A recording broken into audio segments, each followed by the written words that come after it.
le trafic d'armes en France. C'est le dossier de ce 12-13. Dimanche soir, encore à Marseille, un homme impliqué dans un trafic de drogue a été blessé de plusieurs balles de gros calibre. Le trafic d'armes, on l'imagine plus volontiers à Paris, à Lyon, à Marseille, dans les grandes villes, mais en fait, les armes circulent partout dans le pays. Édouard Dacosta et Salah Agrabi ont rencontré un revendeur dans le Loiret. Regardez.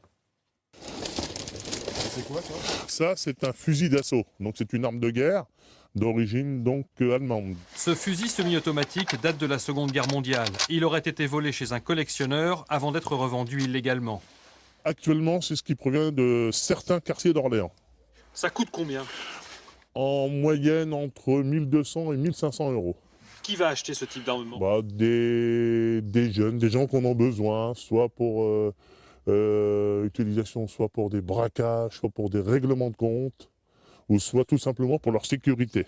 Dans son coffre de voiture, emballé dans de simples sacs plastiques, l'intermédiaire transporte aussi des armes de poing. Ça c'est quoi, c'est un Colt ça ?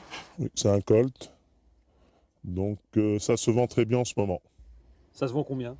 Ça se vend à peu près 500 euros. Sur chacune des transactions, ce receleur touchera 300 euros de commission par arme vendue. Des ventes illicites qui peuvent s'effectuer n'importe où en France en fonction des demandes. Quelques jours auparavant, toujours à Orléans, nous avions rencontré Pedro. Après avoir purgé une peine de prison pour braquage, il enchaîne désormais les petits boulots et les trafics en tout genre. Il accepte de nous montrer l'une de ses caches. Bah là, on a une petite planque là. Si on a un plan, on vient chercher directement. On a de la marchandise. Y a pas de problème, 2 kilos. C'est quoi ça ? La résine de cannabis. C'est bien nous ? Bah ça vient des cités. Hein. Des petites armes de poing, tranquille. Ça coûte combien cette résine de cannabis ? Là, il y en a pour 5000 euros les 2 kilos là. À la revente. À la revente. Si on veut, on peut le revendre 6000. Tu fais 1000 euros de plus. Tout le monde y fume. La présence d'armes à feu dans certains quartiers d'Orléans ne surprend pas ce policier, même s'il refuse d'y voir la marque du grand banditisme. La 22 long rifle d'il y a 20 ans est remplacée maintenant par la Kalachnikov.